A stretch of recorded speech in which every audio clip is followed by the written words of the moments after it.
Now, this is another story that piggybacks on that story where the New York State Supreme Court just said all the fired unvaccinated workers should be rehired and given back pay because it was unlawful to fire unvaccinated workers. That's happening. That was New York Supreme Court. And now Tim Robbins, the actor, former lover of Susan Sarandon, I don't think they ever got married, but partner sounds like they were gay together, but they weren't. Yeah. Maybe they were. Who knows? I don't know. I don't know what's underneath that tie. Tim Robbins and the Lost Art of Finding Common Ground. And it says, the star of films like The Player and Bull Durham opens up about 2 tough years of pandemic politics and worries society is purposely phasing out the common meeting space. You don't have to worry. It's happening. It did. It happened. What, are you worried about our democracy as well? So here he tweeted this out. When did he tweet this out? October 30th, 2021. He tweets out a video of people protesting vaccine passports in London. Oh, I know where this is going. He said it's not a left or right thing here, meaning in England. He tweets it out, and then he says, easy now, folks. I am not anti-vax. It's not going to help you. If you tell one truth about the vax or COVID policy, you are immediately called anti-vax. Just get ready. So he said, I am not anti-vax. I am against passports that exclude people from society for a choice they make, whether that is for medical, religious, or political reasons. A 2-tiered society is not a free society. We need more empathy and tolerance for those we disagree with. Now, he said that in October of 2021. So tip of the hat to Tim Robbins being out in front. He was wrong on it for a while. In fact, he'll admit it here. He says, first he says, hey, SAG-AFTRA and Actors Equity, it's way past our time to end your discriminatory policies. The New York Supreme Court just ruled that all unvaccinated New York City employees are reinstated to their full employment and are entitled to back pay in salary from the date of termination. And then he says, being vaccinated does not prevent an individual from contracting or transmitting the COVID-19.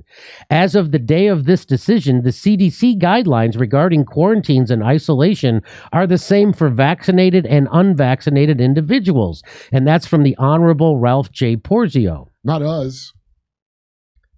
So that's Tim Robbins coming down on the right side of this issue. So tip of the hat is the only person in Hollywood I've seen come down. I don't know. Maybe Susan Sarandon is on the right side of this, but I haven't seen it. If she is, it would be helpful.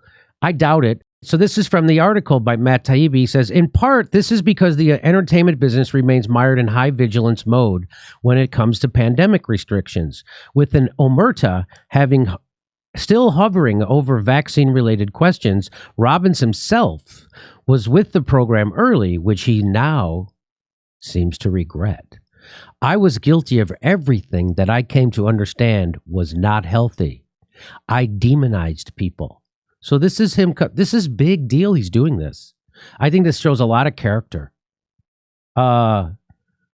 However, he soon began to wonder why certain rules were being kept long after they lost real-world utility. For instance, deals struck in 2021 between studios and powerful unions like SAG-AFTRA, the Directors Guild of America, and Actors Equity barred the unvaccinated not just from working, but from auditioning. This made sense when the vaccines were thought to prevent transmission, but now? I get it. I understand the fear. I was there, Robbins says, but we've restricted people from working for too long. Now, I have to say the YouTube science is that the vaccine does slow transmission and contraction and is safe and effective and keeps you from getting seriously ill or hospitalized or death. And that's the YouTube science. But he's saying what the Pfizer executive said in front of the European Union, that they didn't even test their vaccine to see if it did stop transmission. They didn't even test it. So went down the rabbit hole of seeing the thing they said. And so they were concealing that information, which means they were lying to us, and we were instituting mandates on false information. And so now I get it. I understand the fear. I was there, Robbins says, but we've restricted people from working for too long. Mostly he's warning about a didactic meanness he senses creeping into both politics and art. So there are no bigger COVID fucking assholes in the world than the people in the arts. The people in theater, the people in film, the people on Broadway. There were no bigger asshole authoritarian fucking Nazis than when it came to COVID than the people in the arts. And they weren't following the science, and they were doing it because they thought they owned the Trumpers, because they see Trumpers as existential threats to them because of their liberal policies around everything from trans people to gay people to all that stuff. They saw them as fascists, so they turned into fascists to fight fascism. So people in the arts and the theater world, in music, television, film, they turned into the thing the authoritarian fascists they thought they were fighting against. By being for the vaccine mandates, you're actually for authoritarianism. You're not fighting fascism. You're actually fighting the people who are fighting fascism. Kurt? Well, through a number of other things that coincidentally happened around the same time, they ran all the critical thinking out of That's right. all of Hollywood. All of it. I don't know if people are taking uncritical thinking classes now to stay in, but that once you got canceled, all these people like, oh, how do we get the rest of the critical thinkers out in Hollywood so these CEOs could get sucked up to like not that. So that's why all the shows and movies and stuff suck now. They ran anybody out who thought critically without naming names. Watch the shows that are supposed to be comedy that just came out. Yeah, and tell me why you want. Why they ran everybody out who would just have the balls, even of a Tim Robbins, to later admit he was wrong. They got to be out. He felt this didactic meanness that fucking Democrats had around COVID policy. He felt especially this during the COVID-19 period when we drifted from mere health policy into a bizarre freak-style collective shaming reflex, stressing the moral and mental unworthiness of people who, for whatever reason, there were many, refused official advice. Well, didn't you see the practice with Me Too and all the other things that you're supposed to knee-jerk salute? You're supposed to knee-jerk salute #Me Too until Joe Biden gets credibly accused of raping someone. Unbelievable. I heard people saying if you don't take the vaccine and you get sick, you don't have a right to a hospital bed, he said. It made me think about returning to a society where we care about each other. Now, Jimmy Kimmel said that on national television. I have a question. I had a right to a hospital bed in America? How do you take away a right you never had? Your neighbor would be sick. He said, it made me think about returning to a society where we care about each other. Your neighbor would be sick and you'd bring over some soup. It didn't matter what their politics were. You're their fucking neighbor, he says, shaking his head. I think we lost a lot of ourselves during this time. Yeah, you think? Look, Tim, my neighbor had a MAGA hat. I took his soup and threw it in his face. Like I'm supposed to. So good on Tim Robbins, and shame on everybody else in Hollywood who doesn't have the balls. And still, my comedian friends are just cowards. They're just go-along fucking brainless cowards.